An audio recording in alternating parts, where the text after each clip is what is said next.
Assalamualaikum dear viewers, welcome to our YouTube channel, online classes and tutor tricks. Kindly subscribe our channel and press the bell icon. Assalamualaikum dear students, welcome to online classes and tutor tricks. And dear students, today we are going to find out the capacitance of parallel plates capacitor.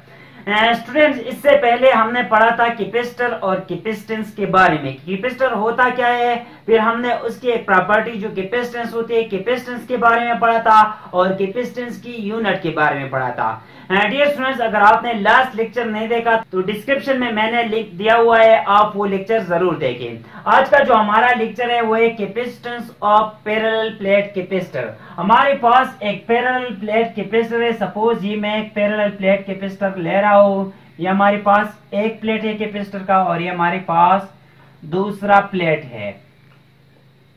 Suppose यहाँ पे इसका जो area है वो है ए, cross sectional area plate का हमारे पास है वो है ए, और इनके दरमियान जो डिस्टेंस है वो हमारे पास है डी।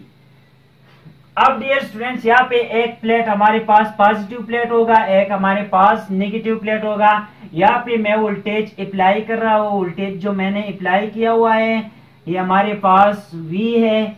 यहाँ पे हमारे पास पॉजिटिव चार्जेस आएंगे इस प्लेट पे और सेम अमाउंट ऑफ चार्ज इस प्लेट पे भी आएगा, लेकिन हमारे पास नेगेटिव होगा। डियर स्टूडेंट्स, हमने पढ़ा था कि यहाँ पे कैपेसिटर का जो कंस्ट्रक्शन होता है दो प्लेट्स के दरमियान यहाँ पे इंसुलेटर होता है। पहला जो केस हम ले रहे हैं, यहाँ पे हम सपोज करते हैं कि या तो एयर है या हमारे पास जो है वैक्यूम है। स्टूडेंट्स, लास्ट लेक्चर में हमने पढ़ा था कि कैपेसिटेंस का फार्मूला क्या होता है। तो हमारे पास C is equal to Q divide by V, ये हमने पढ़ा था। यहाँ पे Q जो है ये charge store on the capacitor है, वाइल V जो है ये potential difference across the capacitor. इन दो प्लेट्स के दरमियान जो पोटेंशियल डिफरेंस है वो हमारे पास है V। डियर स्टूडेंट्स, यहाँ पे मैं कंसीडर करता हूँ कि हमारे पास इन दोनों प्लेट्स के दरमियान जो है या एयर है या वैक्यूम है। तो यहाँ पे मैं सबस्क्रिप्ट में एक छोटा सा वैक्यूम या VAC वैक्यूम को रिप्रेजेंट करता है वैक्यूम भी लिख लेता हूँ। स्टूडेंट्स, ये हमारे पास हो गया इक्वेशन नंबर 1। अब आपने क्या करना है, इस इक्वेशन के लिए Q की वैल्यू कैलकुलेट करनी है और V की वैल्यू कैलकुलेट करके इस इक्वेशन में पुट करनी है। तो हमारे पास जो capacitance of parallel plates capacitor है वो कैलकुलेट हो जाएगा। डियर स्टूडेंट्स, हमने एक टर्म पढ़ा था चार्ज डेंसिटी। चार्ज डेंसिटी हमारे पास क्या होती है, charge density is charge per unit area.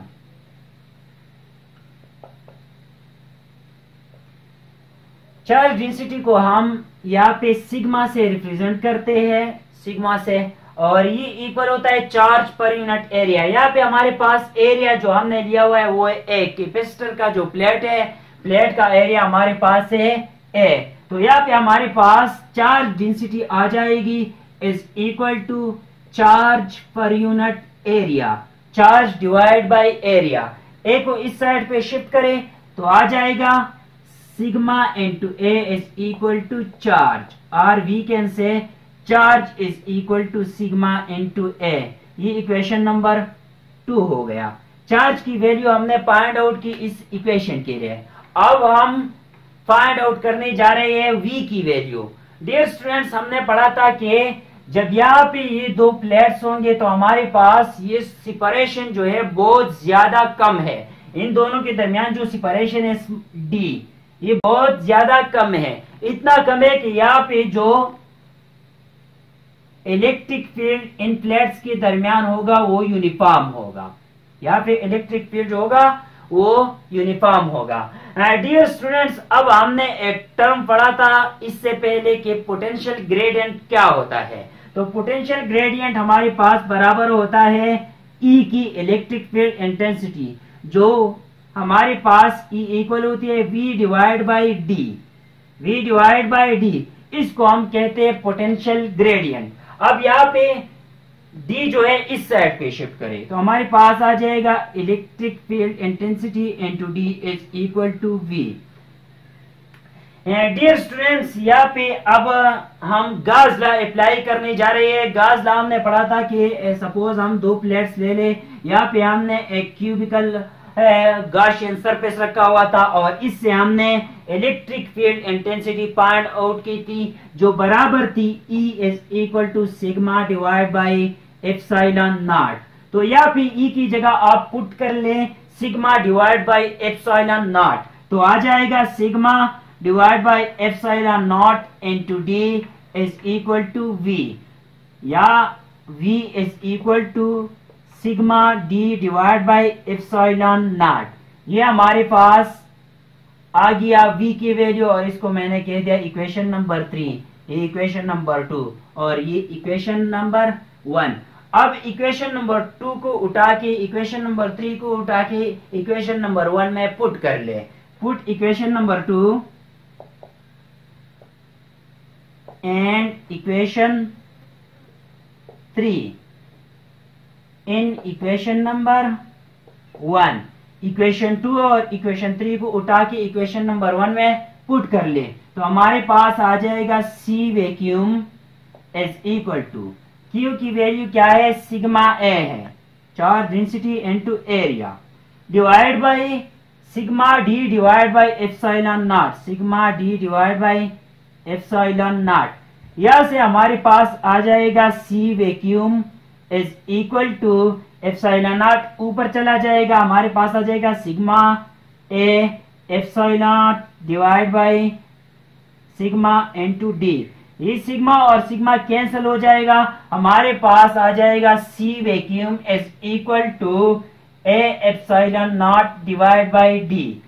Dear students, ये capacitance of parallel plate capacitor का फार्मूला जो हमारे पास है वो आ गया।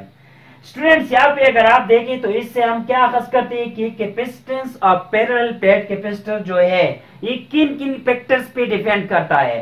फर्स्ट ऑफ ऑल यहाँ पे एरिया ऑफ द प्लेट्स पे डिपेंड करता है, जितना हमारे पास एरिया ज्यादा होगा उतनी जो है हमारे पास कैपेसिटेंस ऑफ कैपेसिटर ज्यादा होगी। तो यहाँ पे हम लिख सकते हैं कि capacitance of capacitor is directly proportion to area of the plates. यहाँ पे दूसरी जो टर्म है हमारे पास वो है परमिटिविटी। तो इन दोनों प्लेट्स के दरमियान जो डाइलेक्ट्रिक या इंसुलेटिंग मटेरियल हमने रखा होता है, कैपेसिटेंस उस मीडियम की नेचर पे भी डिपेंड करती है। तो यहाँ पे एप्सिलॉन नॉट जो है वो permittivity of the medium which is placed between these two plates. यहाँ पे हमने वैक्यूम लिया हुआ है या एयर लिया हुआ है तो इसलिए हमने यहाँ पे E नॉट लगाया हुआ है। अब हम दूसरा कंडीशन भी देखेंगे कि सपोज यहाँ पे हमारे पास कोई दूसरा मीडियम हो, तो इससे हम यह अखज़ करते हैं कि कैपेसिटेंस जो है परमिटिविटी ऑफ द मीडियम पे भी डिपेंड करती है। तीसरा हमारे पास पॉइंट क्या है कि डिस्टेंस पे भी डिपेंड करती है कैपेसिटेंस। कौन सी डिस्टेंस पे, जो यहाँ पे प्लेट्स के दरमियान डिस्टेंस है उस डिस्टेंस पे भी कैपेसिटेंस जो है वो डिपेंड करती है। यहाँ पे इस फार्मूला से हम ये पॉइंट अखज़ कर सकते हैं कि capacitance of parallel plate capacitor is inversely proportional to the separation between the plates. Separation जितना ज्यादा होगी उतनी हमारे पास कैपेसिटेंस कम होगी और सेपरेशन जितना कम होगा उतनी हमारे पास कैपेसिटेंस जो है वो ज्यादा होगी। अब डियर स्टूडेंट्स, ये तो केस था जब हमारे पास इन दो प्लेट्स के दरमियान था वैक्यूम या एयर। अब यहाँ पे हम कोई दूसरा मीडियम रख लेते हैं। आप फॉर एग्जांपल ले ले पेपर या कोई दूसरा मीडियम आप ले सकते हैं। इन दो प्लेट्स के दरमियान सपोज अब कोई दूसरा मीडियम है तो यहाँ पे ये हमारे पास ये फार्मूला आ जाएगा। C वैक्यूम की जगह हम लिख लेंगे C medium is equal to A और एप्सिलॉन नॉट नहीं लिख लेंगे क्योंकि हमारे पास अब फ्री स्पेस नहीं है या एयर नहीं है, तो यहाँ पे हम E ऑफ मीडियम लिख लेंगे divide by D। Dear students, हमने एक टर्म पढ़ा था रिलेटिव परमिटिविटी। रिलेटिव परमिटिविटी हमारे पास is actually the ratio of permittivity of the medium to permittivity of the free space. E naught को इस साइड पे शिफ्ट करें, हमारे पास आ जाएगा E naught ER is equal to E of medium. इस फार्मूला में मीडियम की जगह ये पुट कर ले, तो capacitance of medium is equal to A E medium की जगह हमारे पास आ जाएंगी E nought E R divide by D. C medium equal to A epsilon nought divide by D into epsilon R. Dear students, यहाँ पे अगर आप देखें तो A epsilon nought divide by D जो है ये capacitance of parallel plates in case of vacuum के बराबर है. Capacitance of parallel plate in case of vacuum is equal to A epsilon nought divide by D. तो यहाँ पे हम लिख सकते हैं C medium is equal to C vacuum into E R epsilon R. तो ये आ जाएगा सी वैक्यूम को इस साइड पे शिफ्ट करें, C of medium divide by C of vacuum is equal to epsilon R. तो रिलेटिव परमिटिविटी को हम इस तरह भी डिफाइन कर सकते हैं इन केस ऑफ कैपेसिटेंस के the capacitance of the medium, the ratio of the capacitance of the medium to the capacitance in case when there is vacuum between the plates is equal to relative permittivity of that medium. Dear students, ये था आज का हमारा lecture. अगर किसी point की समझ नहीं आई हो तो आप कमेंट बॉक्स में जरूर पूछ सकते हैं. इंशाल्लाह I will try my best to answer your questions. Thank you all.